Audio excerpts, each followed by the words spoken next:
अपना ध्यान रखी तू पुत्र, ये नहीं कि तू कनाडा जाकर अपनी माँ पियो को ही भूल जाए। नहीं मम्मी, ऐसा भी हो सकता है। अच्छा मैं चलता हूँ, यहाँ से दिल्ली एयरपोर्ट जाना है, फिर वहां से कनाडा की फ्लाइट लेनी है। कहीं ऐसा ना हो फ्लाइट ही छूट जाए। अपने माता पिता के पैर छूकर मनप्रीत पंजाब से सीधा पहुंचा दिल्ली एयरपोर्ट, लेकिन उसका वो एजेंट तो उसकी टिकट लेकर वहां आया ही नहीं। उसका इंतजार करते करते उसे 4 घंटे लग गए। अब मनप्रीत को समझते देर नहीं लगी कि उस एजेंसी ने उसके साथ फ्रॉड किया है और कनाडा भेजने के नाम पर उससे पूरे 20 लाख रुपए लूट लिए हैं। लेकिन अब वो ऐसी हालत में पंजाब वापस लौटता तो सब उसका खूब मजाक उड़ाते। मैं तो इतनी सेखी झाड़ कर आया हूँ पंजाब में कि मैं कनाडा जा रहा हूँ और अब कैनेडियन बनकर ही लौटूंगा। लेकिन अगर ऐसे वापस लौटा तो मेरे दोस्त तो मेरी खूब खिल्ली उड़ाएंगे। अब क्या करूँ, वापस ऐसे गया तो पिंड विच थू हो जाएगी। अब वो सोच में पड़ जाता है कि उसे आगे क्या करना है। फिर दिल्ली में ही किराए का कमरा लेकर वो वहाँ रहने लगता है। फिर 6 महीने बाद वो वापस पंजाब लौटा और इस बार अपने साथ एक गोरी मेम को भी लेकर आया। सूट बूट में गोरी मेम के साथ आए मनप्रीत को देख गांव के लोग उसे चारों ओर से घेर कर खड़े हो जाते हैं। हाय मेरा पुत्र, 6 महीने बाद ही कनाडा से लौट आया और ये दूध जैसी गोरी चिट्टी कुड़ी कौन है तेरे नाल? मेरा नाम ऐना है और मैं कनाडा से मनप्रीत के संग शादी मना कर आए हैं इसके मॉम डैड से आशीर्वाद लेने। आप इसकी मम्मी है ना? पैरी पौना मम्मी जी। हे शादी, मेरी अंग्रेजन बहू आ गई। कभी उसकी चाची सास भी वहाँ आ जाती है। हाय नहीं, अपनी सास दे पैरी छुएगी, मेरे भी तो छू, मुझे भी तो पता चले ये अंग्रेजन पैरों में पड़कर कैसे लगते हैं। हे ओल्ड लेडी, ये क्या अंग्रेजन लगा रखा है? You old lady. ओए ये क्या ओल्ड लेडी लगा रखा है? मैं भी तेरी सास ही लगती हूँ। 2 सास? ये कैसे हो सकता है? मनप्रीत, तुम्हारे पापा 2 शादी मनाया? अरे नहीं बहू, ये तेरी चाची सास है। कोई बात नहीं, अपने पंजाब के ससुराल में रहेगी ना तो सब समझ आ जाएगा। माँ हम कुछ दिन के लिए यहाँ आए, कुछ दिन बाद ऐना की एक अर्जेंट बिजनेस मीटिंग है तो हमें वापस कनाडा लौटना है। क्या ये भी बिजनेस करती है? यस, मेरा बहुत बड़ा बिजनेस है। अच्छा तो तेरी कोई बहन भी है क्या तेरी तरह गोरी चिट्टी और पैसे वाली? क्या चाची, अब इसे आराम करने तो, हम लोग बहुत थक गए हैं। हाँ बस 2 मिनट रुक, मैं अपनी बहू की आरती उतार लूं। अपनी बहू की आरती उतारने के बाद वो दोनों अपने कमरे में चले जाते हैं। फिर मनप्रीत ऐना से, बस ऐसे ही अपनी टूटी फूटी इंग्लिश से सबको बेवकूफ बनाती रहना। और सुन, एक्टिंग ठीक से नहीं की ना तो पेमेंट नहीं मिलेगी। अगर तूने मेरे पैसे ना दिए ना तो तू जानता नहीं है मुझे, बहुत बड़ी चीज हूँ मैं। दिल्ली की डॉन कहते हैं लोग मुझे। हाँ ऐसी भाषा से लगती भी हो। अरे मेरी माँ दे दूंगा, बस एक बार चाची और उनका बेटा हनी मुझ पर कनाडा जाने के लिए दबाव बनाए और खुद ही 40 लाख मुझे दे दे। फिर अगले दिन, बहू आज तेरी पहली रसोई की रस्म है, कुछ बढ़िया सा कैनेडियन डिश बना दे अपनी पहली रसोई में जो भी तुझे आता हो। जी माँ जी, हम अभी बनाकर लाता है। ये कहकर ऐना रसोई में चली गई। आज तो कनाडा की कोई डिश बनेगी, वाह वाह मजा आ जाएगा। कनाडा तो नहीं जा सकी लेकिन कैनेडियन डिश ही खा लूंगी। उधर रसोई में परेशान ऐना सोचती है, इंडियन तो ठीक से मुझसे बनता नहीं, कनाडा का क्या खाक बनाऊंगी, अब क्या बनाऊं? हाँ आइडिया। ऐना खूब सारा सैलेड काट लेती है, फिर उसमें मेयोनीज सॉस मिलाकर उसके अंदर चाट मसाला डाल देती है। ये लो, बन गई कैनेडियन डिश। कुछ देर बाद वो सबको वो परोसती है। ये लो मम्मी जी, कैनेडियन फूड है। ये घास फूस, अरे ये तो हमारे यहाँ की गाय भैंस खाती है। खैर तूने इतने प्यार से बनाया तो खा लेते हैं। अब अगले कुछ दिन तक वो वहीं रहते हैं। बताओ ना भाभी, आप दोनों कहाँ मिले थे? हम लोग एफिल टावर घूमने गए थे, वहीं हमको मनप्रीत मिला। लेकिन एफिल टावर तो पेरिस में है ना, ये कनाडा कब से आ गया? अच्छा, ये कनाडा और पेरिस अलग अलग है क्या? मुझसे पूछती है। बताओ, जिसने दिल्ली के बाद पहली बार कोई दूसरी स्टेट आज तक देखी है तो वो ये है, पंजाब है। अरे वो हम पेरिस घूमने गया था ना तो मनप्रीत भी आया था ऑफिस के काम से, वहीं हम दोनों मिले और दोनों को प्यार हो गया। उधर मनप्रीत का कजिन सनी उससे, यार मनप्रीत मुझे भी ले चल अपने नाल कनाडा, 30-40 लाख तो मैं खर्च कर दूंगा, मेरी भी कोई सेटिंग बना देना यार। अगर मैं भी वहीं सेटल हो जाऊं तो मुझे भी ऐसी गोरी में मिल जाएगी। और मैं ही नहीं, मेरा दोस्त है ना अमृतसर वाला, वो भी जाने के लिए तैयार है। ये सुनकर मनप्रीत मन ही मन बड़ा खुश हुआ और ऐना से जाकर बोला, अरे वाह, मैं तो एक चिड़िया फंसाने आया था, लेकिन यहाँ तो और भी फंसने के लिए तैयार है। अब बस कुछ दिन और फिर पैसे लेकर हम हो जाएंगे फुर, और तेरी पेमेंट भी डबल। अरे वो सब ठीक है, लेकिन अपने भाई को यूं बेवकूफ बनाना सही है क्या? मुझे भी तो किसी ने ऐसे बेवकूफ बनाया था ना। पिछले 6 महीने मैंने कैसे बिताए हैं मैं ही जानता हूँ। पहले तो मन आया कि सुसाइड कर लूं, लेकिन फिर माँ बाप का ख्याल आ गया। लेकिन अपने चाचा चाची के बेटे के साथ ऐसा क्यों? क्योंकि चाचा ने भी मेरे पापा को बिजनेस में खूब उल्लू बनाया, साथ ही उनकी काफी जमीन भी हड़प ली, इसीलिए आज तक हम गरीब और वो अमीर रह गए। बस अब कुछ दिन और फिर वापस चलते हैं। ऐसे कुछ दिन बीतते हैं। फिर कुछ दिन बाद मनप्रीत भाई मेरे साथ चलो, माने का है ऐना भाभी पहली बार अपने पंजाब के ससुराल में आई है, तो उनको कुछ कपड़े दिला दूं। चलो भाभी को ले चलते हैं, वो अपनी पसंद के कपड़े ले लेंगी। सनी ऐना और मनप्रीत के साथ शॉपिंग के लिए चल पड़ता है। तभी रास्ते में मनप्रीत की नजर उस आदमी पर जाती है जिसने उसे कनाडा भेजने का वादा करके उससे 20 लाख रुपए लूट कर भाग गया था। अरे गाड़ी रोक सनी, जल्दी रोक। क्या हुआ वीरा? अरे तू रोक तो जल्दी। मनप्रीत जल्दी से उस लड़के के पास जाकर उसकी पिटाई करने लगता है।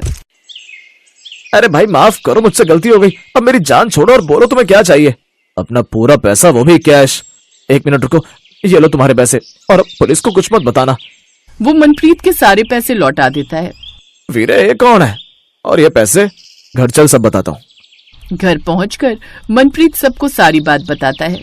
सच तो यह है कि मैं कभी कनाडा गया ही नहीं, और मेरी बेइज्जती ना हो इसीलिए ऐना को अपनी पत्नी बनाकर यहाँ ले आया, और ये भी मैंने ये बस सब अपनी जान बचाने के लिए किया। लेकिन अब मैं और झूठ नहीं बोल सकता था, और मैं आप सबको यही कहना चाहता हूँ कि चमक में अंधे मत बनो और इस कनाडा अमेरिका जाने वाले जाल से खुद को बचाओ। अरे तो फिर ये अंग्रेजन है कौन? मेरा नाम तो सुनैना है माँ जी, और मैं दिल्ली से हूँ, एक छोटी सी स्ट्रगलिंग एक्ट्रेस।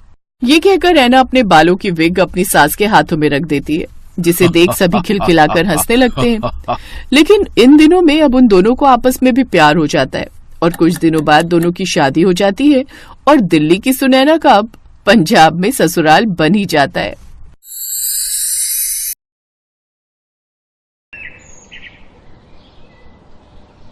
सुबह से ही हरजीत कौर बहुत गुस्से में थी, क्योंकि उनका बेटा परमीत जो कनाडा में रहता था वापस भारत तो आ गया, पर उसके साथ एक बिहारी लड़की भी थी जिसका नाम था रेखा। पर रेखा के लिए हरजीत कौर का गुस्सा क्यों था, ये बात तो आगे की कहानी में ही पता चलने वाली है। ओ अब बस भी कर हरजीत, वो कब से मुंडा माफिया मांग रहा है? और अब तो माफ कर दे, हमारा इकलौता मुंडा है परमीत। अगर उसने कनाडा में शादी कर भी ली तो इसमें इतना गुस्सा होने दी कौन सी गल है? क्या कहा आपने? गुस्सा होने की क्या बात है? अरे मैं अपने परमीत दा ब्याह एक पंजाबी कुड़ी से करती, पर ये बिहारी कुड़ी ले आया। तुसी नहीं जानते वो बिहारी है। हमारे पंजाबियों के रीति रिवाज, हमारी संस्कृति, हमारी भाषा, इसके बारे में उन्होंने बिल्कुल भी समझ नहीं। तुसी कह रहे हो कि गुस्सा ना होवा? मैं तो परमीत नाल बिल्कुल भी बात नहीं करनी, जिन्ना मर्जी मैनू मनाने की कोशिश करे। हाँ, परमीत और रेखा दोनों कनाडा में साथ पढ़ते थे और वहीं दोनों की नौकरी भी साथ लग गई थी। फिर दोनों के बीच प्यार हुआ और दोनों ने शादी करने का फैसला लिया। परमीत जानता था कि उसकी मम्मी हरजीत कौर कभी भी एक बिहारी लड़की को अपने घर की बहू नहीं बनाएंगी, इसलिए परमीत ने रेखा से चुपचाप शादी कर ली। दोनों अब कनाडा में नहीं रहना चाहते थे, इसलिए वापस भारत आ गए। अब बात थी हरजीत कौर को मनाने की। रेखा भी इस काम में उसे पूरा सहयोग दे रही थी।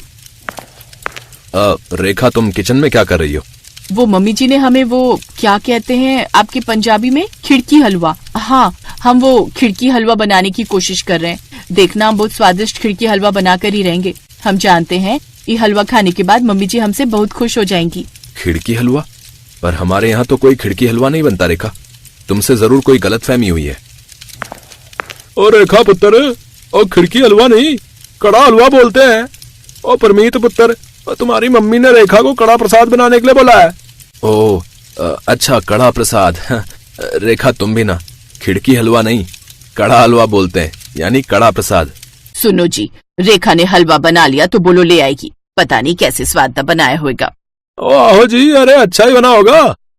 अब तू खुद ही स्वाद चख ले हरजीत, और तुझे भी अपने पुराने दिन याद आ जाएंगे। रेखा हलवे की कढ़ाई लाकर मेज पर रख देती है। एक ही तू तो पूरी कढ़ाई चुक ले आई। अब रेखा तुम पूरी कढ़ाई क्यों उठा लाई? वो मम्मी जी तो ठेठ बात बा, अगर रउआ हमरा हाथ से बनावल हलवा एक बेर चख लेबू तब फिर बार बार खाए के मन करे। हाँ, यही वास्ते हम पूरी कढ़ाई उठा लाए। अब आप चख के बताओ ये कैसन बनल बा। ई बिहारी बहुरिया ने कड़ा हलवा, पापा जी अब ठीक बोला ना? हाँ हाँ, हुण ठीक बोलिया पुत्र, जिंदी रहे। थैंक यू पापा जी।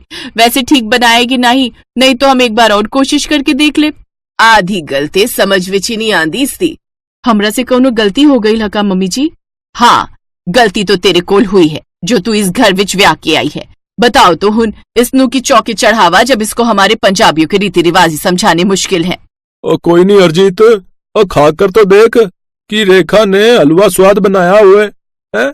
और रेखा पुत्र, ला मुझे कटोरी विच पा दे। परमीत के पापा और परमीत ने तो हलवे की बहुत तारीफ की, पर हरजीत कौर के मुंह से एक शब्द भी अपनी बहू के लिए तारीफ का नहीं निकला। ये बात रेखा अच्छी तरह समझ गई थी। रेखा ने अपनी मम्मी को फोन मिलाया और उनसे बात की। मम्मी, हमने बहुत कोशिश की अपनी मेहनत और प्रेम से अपनी सासू माँ को खुश करने की, पर मम्मी जी हमसे खुश नहीं हुई। उनको लगता है कि एक बिहारी लड़की पंजाबी बहू नहीं बन पाई। अब हमको कुछ समझ नहीं आ रहा है मम्मी कि हम क्या करें।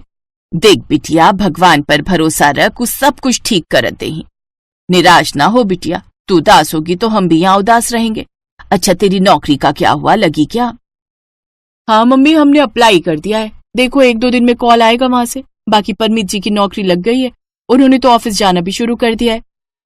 चलो, ये बहुत अच्छी बात रही। अच्छा, हम आएंगे बहुत जल्दी तुमसे मिलने। ठीक है बिटिया? ठीक है मम्मी। अपनी मम्मी की बातों को सुनकर रेखा को थोड़ी हिम्मत मिली। उसने अपने आप को संभाला। अब उसने सोच लिया था कि वो अपने आप को एक बेस्ट बहू साबित करेगी, इसलिए उसने पंजाबी खाना बनाना शुरू कर दिया। वो रोजाना अपने मोबाइल फोन में तरह तरह के पंजाबी व्यंजन बनाने सीखती और किचन में उन्हें ट्राई करती। राजमा चावल, छोले चावल, कढ़ी चावल और तो और आज उसने मक्का की रोटी और सरसों का साग भी बनाया था। रेखा को लगता था उसकी सास आज ये पंजाबी खाना देखकर बहुत खुश होगी। अरे वाह भाई वाह पुत्र, ओ आज तूने मक्के दी रोटी और सरसों का साग बनाया है? अब तो तू पंजाबी बहू पूरी तरह से बन गई है। ओ पुत्र, इसमें कोई शक नहीं है। पापा जी, इस सफेद मक्खन भी डालकर खाइए और स्वादिष्ट लगेगा। हमने घर पर ही बनाया है। रेखा खाना बहुत टेस्टी बनाए। क्यों मम्मी, आपको कैसा लगा? हाँ ठीक ही है। एक सेकंड, ये नीलू इस वक्त फोन क्यों कर रही है? हेलो, हाँ नीलू बोल, की होया? इस वेले फोन तेरा? अच्छा, मेरी बारी है इस वारी दी किट्टी की। पर हुने लिट्टी चोखा की होंदा है, हुन मैं किवे बनावांगी? मैनू नहीं आंदा बनाना। की कह रही है? अगर मैं लिट्टी चोखा नहीं बना के लाई तो मेरे 2000 रुपए किट्टी में से कट कर मिलेंगे। वेखो भरजाई जी, पिछली बारी मैं साउथ इंडियन डिश ते सांबर बना के लाई सी, इस बार तुसी लिट्टी चोखा बना के ले आओ। अच्छा भरजाई जी, स्वीटी दा फोन भी आ रहा है, मैं उनदे नाल गल कर लवां, शायद कल दी किट्टी दाई कुछ पूछ रही होगी। नीलू की बात सुनकर हरजीत परेशान हो जाती है, पर रेखा सब कुछ सुन रही थी। रेखा तो बिहारी थी और लिट्टी चोखा तो बिहार की शान, बिहार का पारंपरिक व्यंजन है।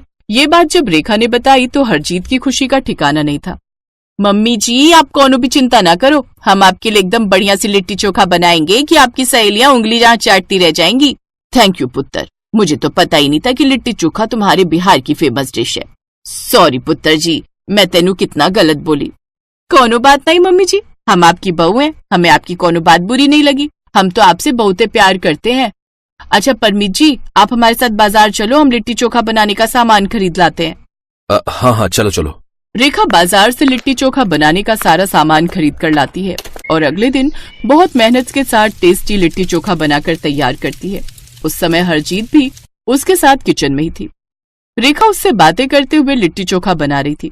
अपनी बहू के चेहरे की मुस्कुराहट को देखकर हरजीत मन ही मन खुद से बात करने लगी।